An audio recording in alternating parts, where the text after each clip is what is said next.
तो hi friends जय जगन्नाथ। आपण मैंने भावुथे कि मुझे कुआड़े जाऊँगी सेटा तो मुझे भी आपको कहबिनी एटा पूरा वीडियो देखि सारा पर आपण मैंने जानबे कि मु कुआड़े जाऊँगी। जगह उपर तो आम पहुँचा निश्चय हेले ता पूर्व पेटरे मूषा दौड़िलाणी तो चलतु खाई चली जावा।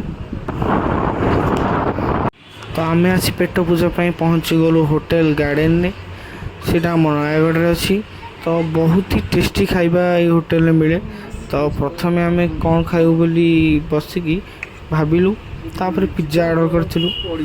तापर भाई आनी हमको सर्व कर देथिले पिज्जा। तो पिज्जा तो देखा बहुत ही टेस्ट देखा आउ रही होनुला इच्छा होता कि केतेबेले खाइबु केतेबेले खाइबु केतेबेले भाई देबे। तो फाइनाली भाई पिज्जा दे दी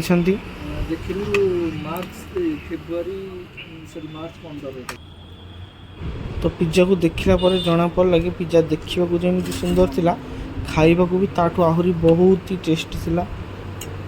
तो आम शांति रे बसी पिज्जा को आराम से खाइलु और पिज्जार टेस्ट को पूरा मन भरी एंजॉय कलु।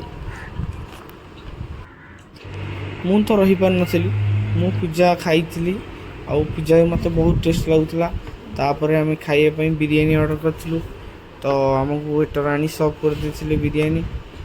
तो बिरयानी सर्व कर सारा पर आम बिरयानी टेस्ट करने को चाहिए।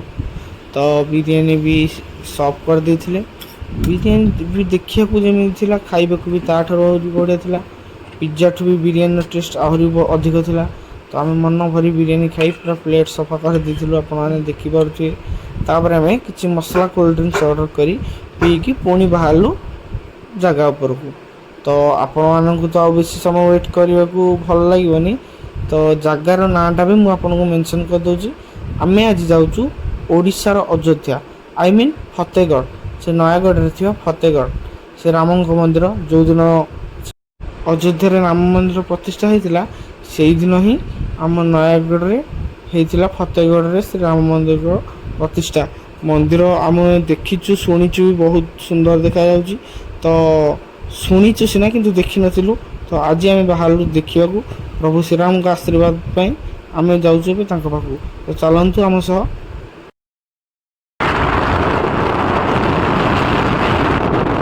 सुंदर जंगल तो गला बेले बाटर गोटे सुंदर शाला बनी पड़ी। तो से जंगलटा बहुत सुंदर लगुच जमीक लगुच से फिल्म शूटिंग है टाइप रो।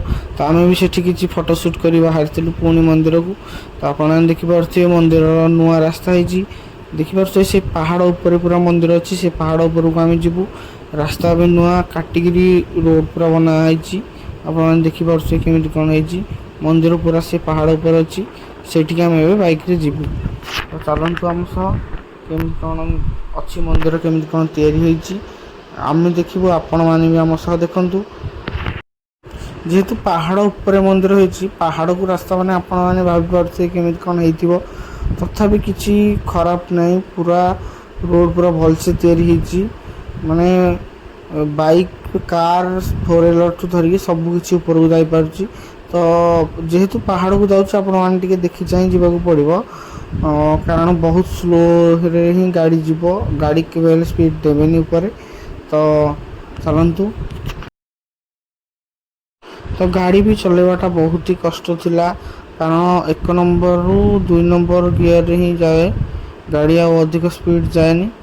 गाड़ी बहुत हार्डली पूरा माने पूरा टाइट हो जाए ऊपर को। तो देखी चाहिए जिते भी बाइक रे आसबे देखी चाहिए आसबे। तो देखिपे लोक मैंने चली चली जाऊँ बोधे रोड कम चली आस्ते आस्ते सब कम चलुची। आप देखिपे पर्यटक मैंने चलिकी भी से ठाकुर को दर्शन करने को पहाड़ उपर को चली चली जाऊँगी।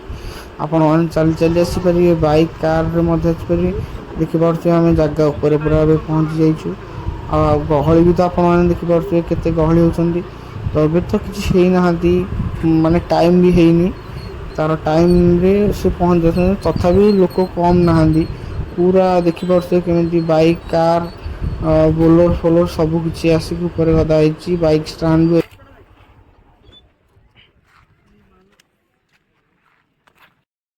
देखिपे ଦେଖିପାରୁଥିବେ ଫାଇନାଲି ମୁଁ ଆସି ମନ୍ଦିର ପାଖରେ ପହଞ୍ଚିଗଲି।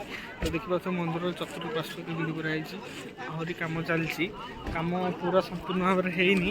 ତ ଦେଖିପାରୁଥିବେ, ଚାଲନ୍ତୁ ଯିବା ମନ୍ଦିର ପାଖକୁ ଦେଖିବା କେମିତି କ'ଣ ହେଇଛି। ତ ଆସନ୍ତୁ, ଦେଖିପାରୁଥିବେ 4 ମଧ୍ୟ ଏଇ ଉପରକୁ ଆସୁଛି, ବାଇକ୍ କାର୍ ସବୁ କିଛି ଆସୁଛି। ମନ୍ଦିରର ଭିଡ଼ ଲାଗି ରହିଛି ଏମିତି ପିଲାଦିନ ଠାରୁ। ଚାଲନ୍ତୁ ଆମେ ଯିବା। ଗାଡ଼ି ଥୋଇ ଉପରକୁ ଚାଲି ଚାଲି ଯିବାକୁ ପଡ଼ୁଛି। ଯେଉଁଥିରେ ବି କାର୍ ହଉ, ବାଇକ୍ ହଉ, ବୋଲେରୋ ହଉ, ଯେଉଁଥିରେ ବି ଆସନ୍ତି ତ ତଳେ ପାର୍କିଂରେ ଗାଡ଼ି ଲଗାଇଦେବେ।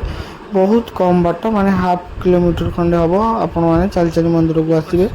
ମନ୍ଦିରରେ ପହଞ୍ଚୁ ପହଞ୍ଚୁ ମାନେ ସେଇ ପାଖାପାଖି ଯାଉ ଯାଉ ଆମକୁ ଏମିତି ଲାଗିଲା ପୁରା ଯେମିତି ଆମେ ସ୍ୱର୍ଗକୁ ଆସିଛୁ। ତ ଚାଲନ୍ତୁ, ଏଇବେଠୁ ତ ସ୍ୱର୍ଗକୁ ଆସିଲା ଭଳି ଲାଗିଲାଣି। ଦେଖିପାରୁଥିବେ କି ମନ୍ଦିର ପରିସରରେ କେମିତି ଫୁଲ ଗଛ ଅଛି।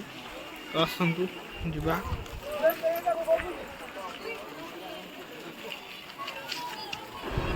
ତ ଫାଇନାଲି ମୁଁ ମନ୍ଦିର ଭିତରେ ଏଣ୍ଟ୍ରି କରିଦେଇଛି। ତ ମନ୍ଦିର ଭିତରେ ଏଣ୍ଟ୍ରି କରୁ କରୁ ହିଁ ଗୋଟେ ମାନେ ମନ୍ଦିର ଫିଲିଂସ୍ ଭିତରେ ଅଲଗା ପଶିଲେଣି ପ୍ରକାର ଆସୁଛି। ପୁରା ପୁରା ଦୁନିଆର ଗୋଟେ ସବୁ ଲୋଭ ମୋହ ମାୟା ଅଲଗା ଦୂର ଟାଇପର କରିଦେଇ ଫିଲିଂସ୍ ଆସୁଛି। ସେଇ ମନ୍ଦିରରେ ନିଜ ଅନ୍ଧାର ଜୀବନକୁ ଆସିଗଲାଣି, ପୁରା ଦିନ ବେଳେ ସମର୍ପଣ ଆସିଥିଲେ କରିଦେବାକୁ ଇଚ୍ଛା ପୁରା ହେଉଛି। ତ ଭଲସେ ଆପଣମାନେ ବୁଲି ଆସନ୍ତୁ, ପାରିଥାନ୍ତେ। ପ୍ରଭୁ ରାମଙ୍କୁ ତଥାପି ଦର୍ଶନ ଏବେ କରନ୍ତୁ, ସେମିତି କେମିତି କ'ଣ ଦେଖାଯାଉଛି। ଲାଗୁଛି ଜାଣିପାରିବେ।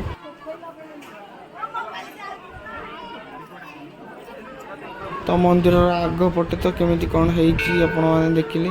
ତ ଚାଲନ୍ତୁ ମନ୍ଦିର ଭିତରକୁ ଯିବା। ଆସ୍ତେ ଆସ୍ତେ ସବୁଆଡ଼େ ଯାଇ ଦର୍ଶନ କରିବା ସବୁ ଠାକୁରଙ୍କୁ।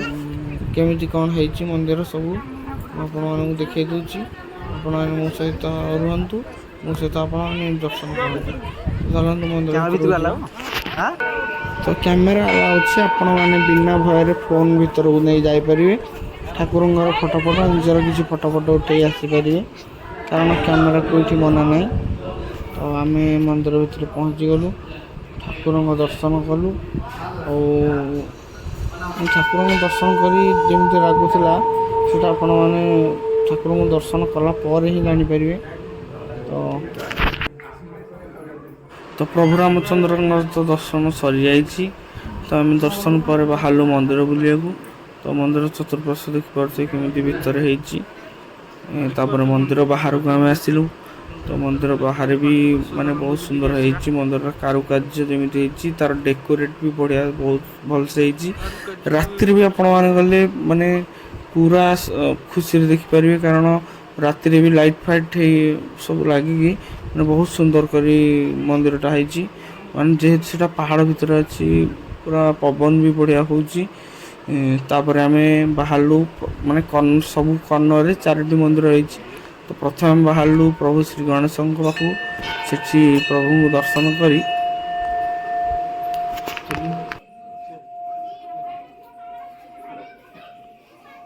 ପ୍ରଭୁ ଶ୍ରୀ ଗଣେଶଙ୍କର ତ ଦର୍ଶନ ସରିଲା। ସେଠି ପ୍ରଭୁଙ୍କୁ ପ୍ରଣାମ କରି ଦର୍ଶନ କରି ଆମେ ବାହାରିଲୁ ପୁଣି ନେକ୍ସଟ ମନ୍ଦିର ଯିବାକୁ।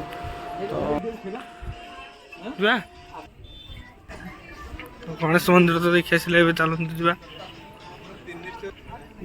ମନ୍ଦିର ପରିସର କେତେ ସୁନ୍ଦର ବନା ହେଇଛି। ଦେଖିପାରୁଥିବେ ମନ୍ଦିରରେ କାରୁକାର୍ଯ୍ୟ କେମିତି ହେଇଛି ପୁରା। ପ୍ରଭୁ ଗଣେଶଙ୍କ ଦର୍ଶନ ପରେ ଆମେ ଏବେ ପହଞ୍ଚି ଯାଇଛୁ ତାଙ୍କ ବାପା ଶଙ୍କର ଆମ ପ୍ରଭୁ ଶିବଙ୍କ ପାଖରେ ପହଞ୍ଚି ଯାଇଛୁ। ଦେଖିପାରୁଥିବେ ଶିବ ମନ୍ଦିରକୁ ଆସିଲେ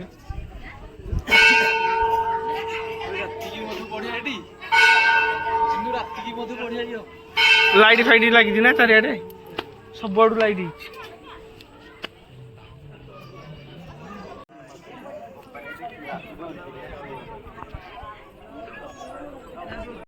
ତ ମନ୍ଦିର ବୁଲୁ ବୁଲୁ ରାତି ହେଇଗଲାଣି, ତଥାପି ଯିବାକୁ ଇଚ୍ଛା ହଉନି। ଏତେ ଶାନ୍ତି ଲାଗୁଛି ମନ୍ଦିର ଭିତରେ, ଆପଣମାନେ ଆସିଲେ ହିଁ ଏଇ ଜାଗାକୁ ମାନେ ବିଶ୍ୱାସ କରିପାରିବେନି। ତ ମନ୍ଦିର ତ ଏବେ ହିଁ ପ୍ରତିଷ୍ଠା ହେଇଛି। ତ ଆପଣମାନେ ନିଶ୍ଚିତ ଆସନ୍ତୁ, ଆପଣଙ୍କୁ ରିକ୍ୱେଷ୍ଟ ରହିଲା। ଏବେ ଆସି ଆମେ ପହଞ୍ଚି ଯାଇଛୁ ପ୍ରଭୁ ଶ୍ରୀ ହନୁମାନଙ୍କ ପାଖରେ।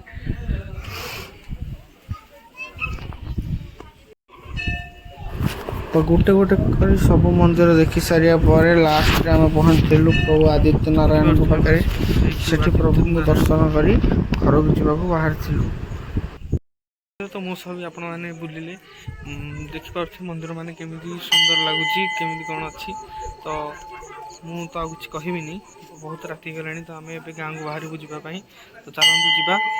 ଆଉ ଗୋଟେ ରିକ୍ୱେଷ୍ଟ ସବୁଥର କରି ଏଥର like and comment, subscribe and share ନିଶ୍ଚିତ କରନ୍ତୁ। ରହିଲି, ଜୟ ଜଗନ୍ନାଥ।